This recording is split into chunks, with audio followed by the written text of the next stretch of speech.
Good morning, guys. It is Monday, January 15th, 2024. This is Bathrobe Business, but I'm not in my bathrobe. I'm not at home.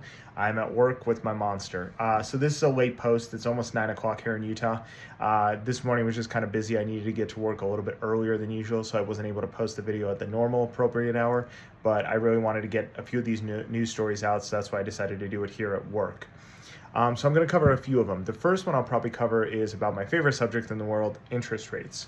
So this isn't about US interest rates. I know I've covered that ad nauseum in this channel. This one's actually about Europe. But why I think it's interesting is because remember, I talk about it all the time, that inflation is a global phenomenon, not just a local phenomenon. So that's why I think it's not so simple that us having a little bit lower inflation is going to lead to rate cuts. I think it's much more complicated than that. But the IMF in Europe has said that they are not going to have rate cuts at all this year. It's not even on the table. And in fact, it makes sense because remember, in December alone, they had 2.9% inflation. That's just a single monthly inflation. And it was up from the previous month. So in November, they had 2.4% inflation. In December, it was 2.9. So their inflation rate is once again accelerating. And a 2.4% inflation rate is pretty high for a month to month. Remember, ours is still pretty aggressive. Ours is about 3%. No, I lie, 3.4%. So almost 3.5% for the year. But theirs is 3% just for the month. So there is no way they're going to be cutting rates. The other interesting thing is inflation rates really hurt them much more impactfully than they hurt us, specifically in housing. So the U.S. is kind of amazing because most people don't realize the U.S. is the only country that really has fixed rate mortgages for up to 30 years. That is not a product that really exists in any other part of the world, especially in Europe. So their mortgage rates are sometimes fixed for a number of years, maybe 2 years, 4 years, 5 years, depending on the structure of the loan. But their inflation rates are variable. So their inflation rates are affected every time interest rates are raised or not lowered. They are in direct effect from those results. Whereas with us, if you've already purchased a home, if you already have a business, variability in inflation in interest rates doesn't necessarily affect you on a day-to-day basis. But there's major housing issues in Europe, all across the EU and in Britain, because of these interest rates. The interest rates are high and it's directly impacting people's mortgages. So it's you can imagine how aggressive inflation has to be for them not to want to cut in the middle of housing issues as they are having.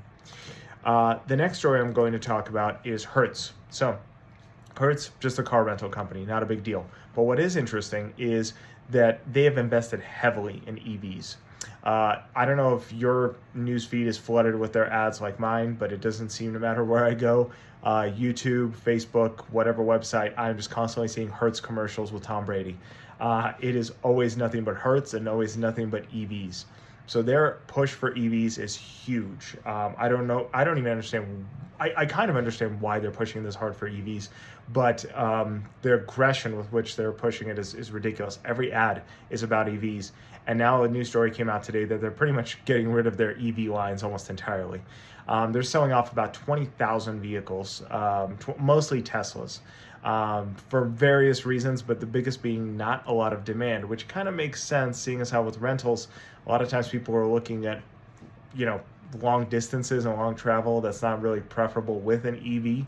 And so because of that, they're getting rid of all of these Teslas, all of these electric cars, and definitely downscaling how much they're going to be using EVs for. At the same time, they're going to be depreciating about $290 million as part of this quote unquote loss. So I guess it's good for their tax statements, but it's definitely a major blow to EVs. All in all, EV market is facing a major headwind. Demand is getting lower and lower, or maybe it should be said that demand isn't accelerating as people thought. What's interesting is when I was at the Utah Auto Show just last night, there was a new EV venture. I mean, EVs were everywhere, obviously, but there was one that was kind of funny. It was an EV venture with Honda and GM, and it had a funny name, which name I cannot remember right now, but I'll try to Google it as I'm doing this with you guys. But yeah, Honda and GM had a joint venture to create an EV SUV, and it was kind of one of the showpieces of the entire auto show. And then today it's announced that they are actually scrapping that.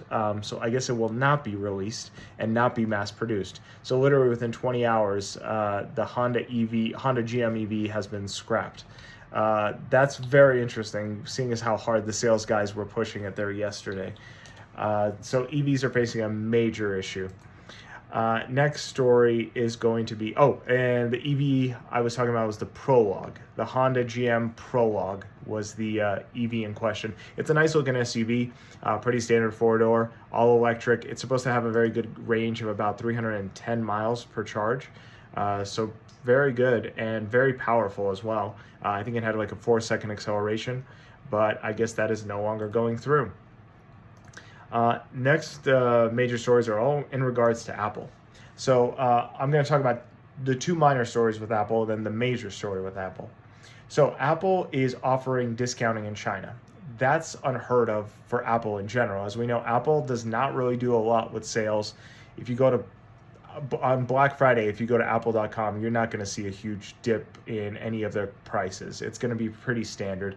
Apple just does not do sales. They might do little incentives here and there, usually through phone carriers or through third-party distributors. There might be some sort of specials going on, but we're not talking about deep discounts. But in China, Apple is very worried. So Apple is doing discounts in China. So they are offering major sales in the middle of January. Remember, this isn't really a holiday month, but their sales are declining heavily. Just for the first week of January, their sales have declined 30% in 1 week, year to year. Overall, they've seen a decline of about 3% in total sales for the year in China. Remember, they're facing low sales across the board here in the US and abroad, but China has always been a very strong market for them. Their Chinese markets are very brand loyal. And when you're seeing a dip in something like that, it's a major issue because that brand loyalty is fading. This isn't just a year-to-year transition. In the US, people might delay buying a phone, but they may not. It's a fluctuating market. In China, people are very brand loyal. So if they're not buying you year to year, that means your brand is failing. And it makes sense because there's two major brands in China that are gaining heavily against Apple. This is what's interesting is China is becoming more and more of a powerhouse. Everybody keeps saying that China is failing, but I do not see that in any of the data. So a few years ago, it would be silly to say that a Chinese brand was outselling an American brand, even if it was in China itself.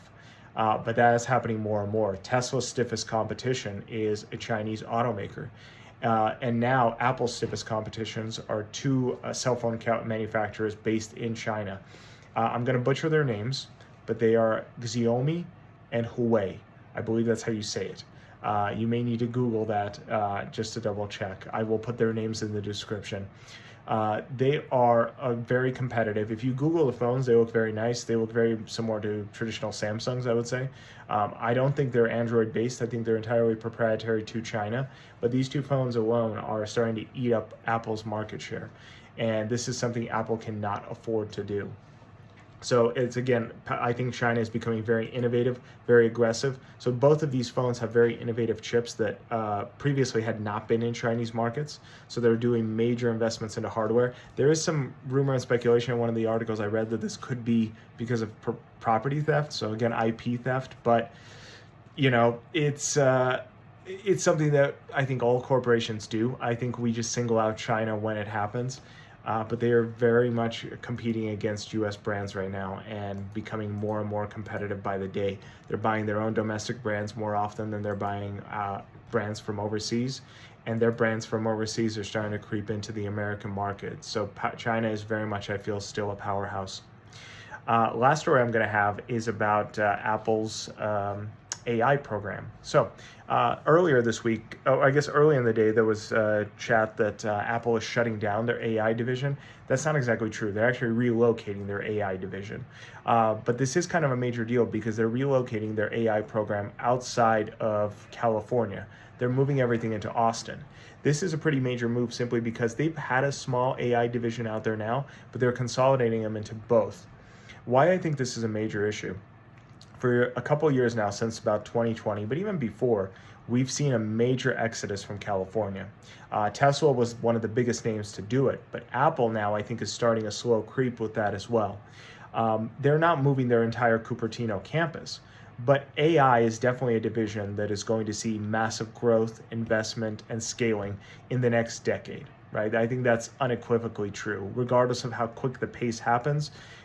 Whether we're at generative AI next year or 50 years from now, AI is the direction that all software is going to be headed, all hardware is going to be headed.